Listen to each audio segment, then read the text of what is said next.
Oke, kita lihat soal yang satu ini. Ide pokok yang tepat untuk melanjutkan teks tersebut. Yang tepat untuk melanjutkan ya. Berarti melanjutkan paragraf selanjutnya. Dan paragraf satu, 2, 3, 4 berarti paragraf 5-nya kira-kira isinya apa gitu ya. Oke, ingat kalau misalnya ditanyakan ide pokok, kita wajib mau nggak mau harus baca dulu si teksnya. Oke, kita lihat dulu ini teksnya membahas tentang apa.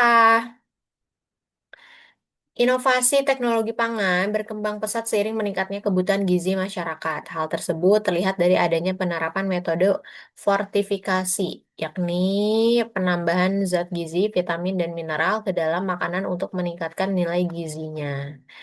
Nah, penambahan tersebut bertujuan untuk mengatasi masalah kekurangan gizi yang masih menjadi tantangan Indonesia ya. Pangan yang melalui fortifikasi dapat berbentuk tepung terigu, garam, beriodium, atau minyak goreng yang diperkaya vitamin A.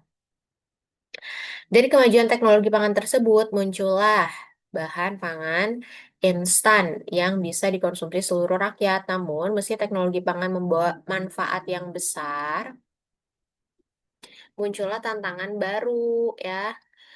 Konsumsi pangan instan yang tinggi cenderung mengandung gula, garam, dan lemak berlebih. Kondisi ini memicu peningkatan kasus penyakit degeneratif seperti diabetes mellitus dan hipertensi. Oleh karena itu, teknologi pangan harus diiringi edukasi gizi yang memadai sehingga masyarakat mampu memilih produk yang menyehatkan. Sementara itu, industri pangan modern menghadapi dilema ya. Di satu sisi, inovasi diperlukan untuk memenuhi permintaan pasar. Di sisi lain, penggunaan bahan aditif sintetis menimbulkan kekhawatiran akan dampaknya terhadap kesehatan jangka panjang. Oleh sebab itu, pengembangan pangan berbasis bahan alami menjadi fokus riset yang mulai digiatkan. Penelitian menunjukkan bahwa pemanfaatan ekstrak tumbuhan lokal dapat menjadi alternatif pengawet alami sekaligus meningkatkan nilai gizi produk. Akan tetapi, keberhasilan inovasi tersebut memerlukan dukungan regulasi yang tegas. Pemerintah perlu mengawasi proses produksi, memastikan keamanan pangan, dan juga memberi insentif bagi produsen yang menerapkan standar gizi optimal. Dengan demikian, teknologi pangan tidak hanya menjadi sarana industri memperoleh keuntungan, tetapi juga menjadi instrumen strategi ya untuk menjaga ketahanan gizi nasional. Ide pokok yang tepat kalau misalnya mau ngelanjutin teks tersebut yang mana? Berarti kan yang paragraf empatnya ini membahas tentang peran pemerintah ya. Peran pemerintah dalam menegakkan eh, menegakkan standar keamanan pangan. Ya, berarti yang mana nih yang harus ditambahkan? Tapi juga menjadi instrumen strategi ya. Oke, kita cek.